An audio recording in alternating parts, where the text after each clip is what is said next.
Whether you're sipping your morning coffee or catching up on the drive, we've got the industry insights that matter. I'm Steve, here with Claire from the Auto Agentic team, and today we're diving deep into one of the most complex challenges facing our industry, the environmental paradox at the heart of EV battery supply chains. Thanks, Steve. You know, when we talk about electric vehicles being green, there's this fascinating contradiction that's often overlooked. The very batteries that power these clean vehicles come with their own substantial environmental footprint, from mining to manufacturing to end-of-life management. Exactly. And the numbers are staggering. The International Energy Agency just released their Global EV Outlook 2024, showing that global battery demand reached 850 gigawatt hours in 2023. That's a more than 40% increase from 2022. But here's what really caught my attention. They're projecting that battery demand will grow almost 7 times by 2035 under their stated policy scenario. That's not just growth, that's an explosion. Almost 7 times larger. That's incredible. And what's driving this isn't just passenger cars, right? We're seeing electrification across commercial vehicles, two-wheelers, even stationary storage applications. But with that growth comes this fundamental question: can we scale battery production sustainably? That's the crux of what we're calling the green paradox. Let me share something that really illustrates this challenge. According to recent research, battery production currently accounts for nearly 2/3 of an EV's total greenhouse gas emissions during manufacturing. Think about that. The component that makes the vehicle clean is responsible for most of its upfront carbon footprint. It's counterintuitive, isn't it? But I think it's important to put this in perspective. The IEA's lifecycle analysis shows that even with this upfront cost, a medium-sized battery electric car produces half the emissions of an equivalent internal combustion engine car over its lifetime. So we're still net positive, but there's clearly room for improvement in that manufacturing phase. Absolutely. And when we dig into where those manufacturing emissions come from, it gets really interesting. The extraction and processing of critical minerals, lithium, cobalt, nickel, graphite, that's where the environmental impact is most concentrated. Let's talk about lithium first, because the numbers here are pretty shocking. Lithium extraction is particularly water intensive. In places like Chile's Salar de Atacama, an estimated 500,000 gallons of water are consumed per ton of lithium extracted using evaporative technology, with 95% of that water permanently lost to evaporation. In a region that's already arid, this is causing groundwater depletion of up to 1 meter per year. And it's not just water. The carbon footprint varies dramatically depending on extraction method. Hard rock mining produces over 5 times more carbon emissions per ton of lithium than brine extraction. So the source of your lithium matters enormously for the overall environmental impact of your battery. That's where some of the innovation is happening, though. Direct lithium extraction technologies are emerging that could significantly reduce water use and return most of the water back to aquifers. It's still early stage, but it shows the industry is aware of these challenges and actively working on solutions. Now, Cobalt presents a different set of challenges, not just environmental, but ethical ones too. The Democratic Republic of Congo accounts for over 70% of global cobalt production, and that's been associated with serious labor and human rights concerns. But here's where recycling becomes crucial, and the numbers on cobalt recycling are actually quite promising. The European Union's new battery regulation is really driving change here. They're mandating recovery rates of 90% for cobalt by 2027 and 95% by 2031. And the projections show that recycled cobalt could meet up to 19% of European demand by 2030, growing to 40% by 2035. Those recycling rates are impressive, but they highlight another challenge: timing. Most EV batteries have a lifespan of 8 to 15 years. So the volume of end-of-life batteries available for recycling is still relatively small. Right now, most recycled material is coming from manufacturing scrap rather than actual end-of-life vehicle batteries. Exactly, and that creates an interesting market dynamic.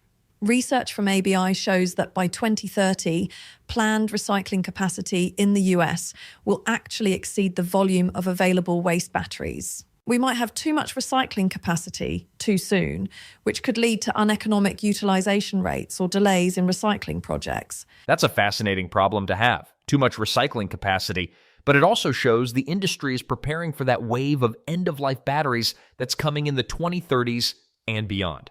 Speaking of preparation, let's talk about the supply chain bottlenecks that are already emerging.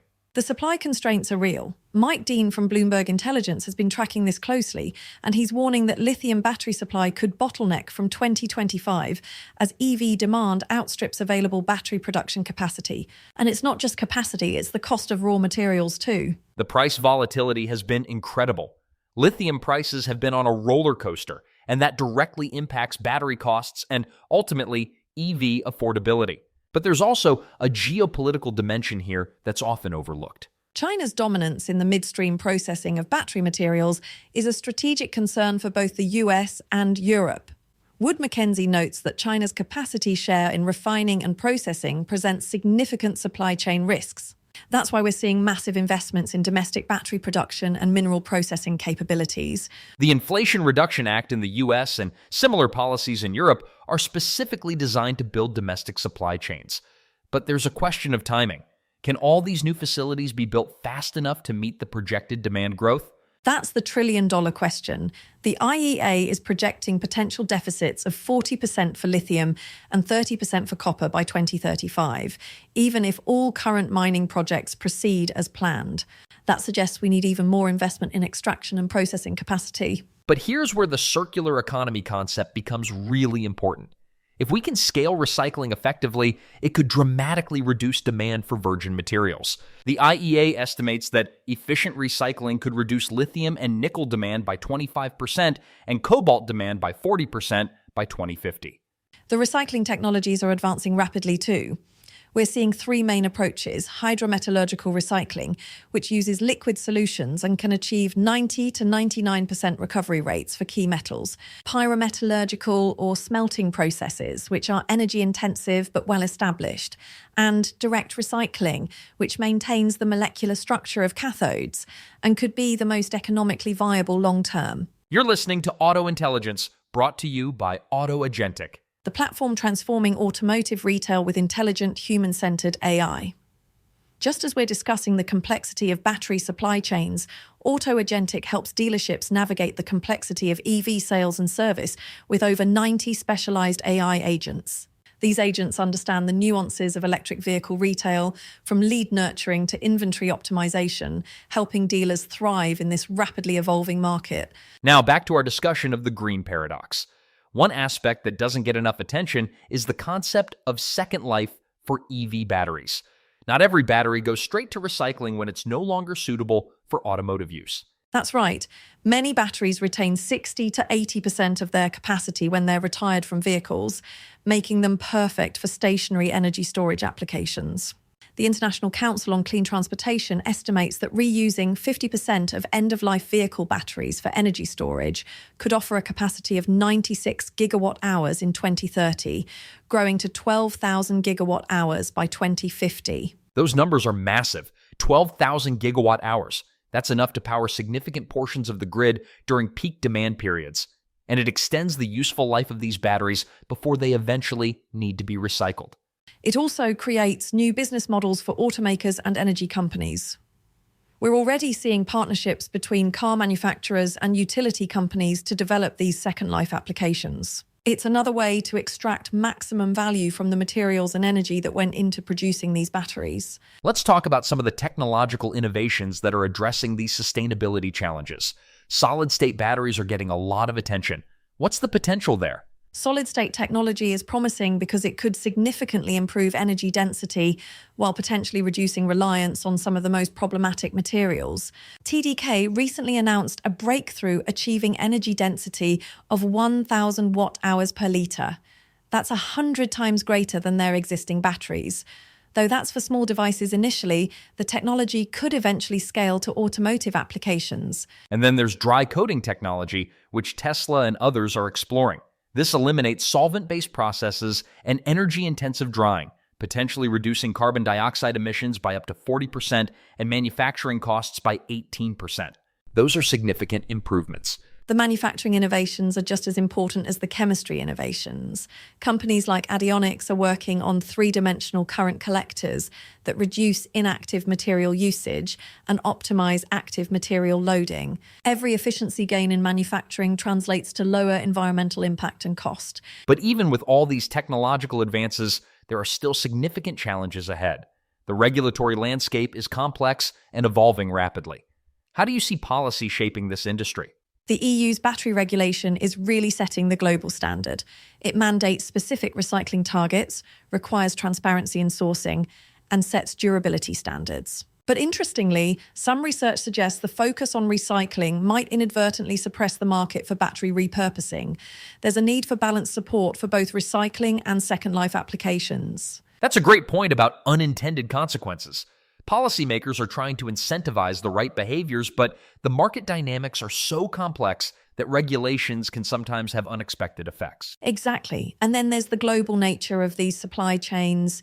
You might have lithium mined in Australia, processed in China, assembled into batteries in Europe, and installed in vehicles sold in North America. Coordinating sustainability standards across all those jurisdictions is incredibly challenging. The social dimension is equally complex. We've talked about the environmental impacts, but there are real human costs too. Indigenous communities in lithium-rich regions are seeing their traditional ways of life disrupted by mining operations. Water depletion affects local agriculture and herding communities. And that's where corporate social responsibility becomes crucial. Some companies are working directly with local communities to ensure fair compensation and environmental protection. But it requires genuine commitment and long-term thinking, not just compliance with minimum standards. Looking ahead, what do you see as the most promising developments for addressing these sustainability challenges? I think we're going to see a convergence of several trends. First, continued innovation in battery chemistry that reduces reliance on the most problematic materials. Second, massive scaling of recycling infrastructure as the volume of end-of-life batteries grows. And third, more localized supply chains that reduce transportation emissions and geopolitical risks. The localization trend is particularly interesting from an automotive industry perspective. We're seeing automakers invest in domestic battery production, not just for supply security, but also to reduce the carbon footprint of transportation. And there's a competitive advantage there too. As consumers become more environmentally conscious, the ability to demonstrate a truly sustainable supply chain could become a significant differentiator. We might see carbon footprint become as important as miles per gallon in vehicle marketing. The economic opportunities are substantial too. The global EV battery recycling market is projected to grow from $540 million in 2024 to over $23 billion by 2035. That's a compound annual growth rate of over 40%. Those numbers reflect the scale of the challenge and the opportunity. We're talking about building entirely new industries around battery recycling and repurposing. That means jobs, technological innovation, and economic growth in regions that invest early in these capabilities. But it also means we need to train workers, develop new skills, and create the infrastructure to support these industries. It's not just about building recycling plants, it's about creating entire ecosystems around circular economy principles. And that's where collaboration becomes essential. No single company or country can solve these challenges alone. We need partnerships between automakers, mining companies, recyclers, technology developers, and governments. The complexity requires coordinated action across the entire value chain. Speaking of collaboration, what role do you see consumers playing in this transition? Consumer awareness is growing, and that's driving demand for more sustainable products. But consumers also need to be part of the solution. Properly disposing of batteries, supporting companies with strong sustainability practices, and understanding that the upfront environmental cost of EVs pays dividends over the vehicle's lifetime. Education is key there.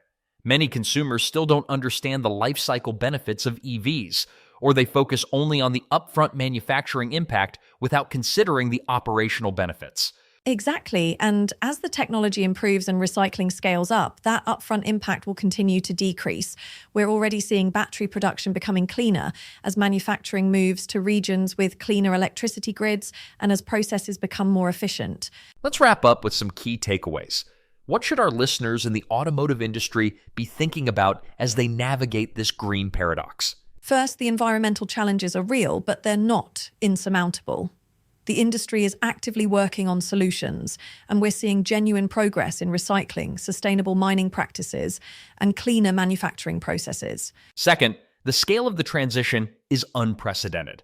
We're talking about building entirely new supply chains and industries in just over a decade. That requires unprecedented investment, innovation, and collaboration.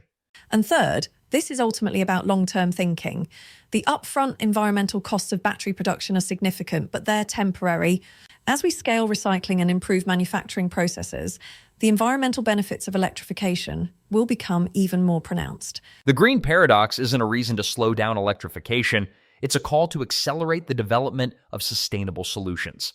The automotive industry has always been about innovation and problem solving, and this is perhaps our greatest challenge yet. But it's also our greatest opportunity. The companies and countries that figure out how to build truly sustainable EV supply chains will have a massive competitive advantage in the decades ahead. Well, this has been a fascinating deep dive into one of the most complex challenges facing our industry. The path to sustainable mobility isn't simple, but the destination, cleaner air, reduced emissions, and a more resilient transportation system is absolutely worth the effort. Thanks for having me on, Steve. It's been great to explore these issues with you. And thank you to our listeners for joining us for another episode of Auto Intelligence. Whether you're a dealer, manufacturer, or just someone passionate about the future of mobility, we appreciate you being part of our growing community. Remember, we drop new episodes every Tuesday, Thursday, and Saturday, so make sure you're subscribed. The automotive industry is transforming faster than ever, and the sustainability challenges we've discussed today are just one piece of a much larger puzzle. But by understanding these complexities and working together to address them, we can build a transportation system that's not just cleaner, but more equitable and resilient too. This episode was produced by the team at AutoAgentic. Learn more at autoagentic.ai.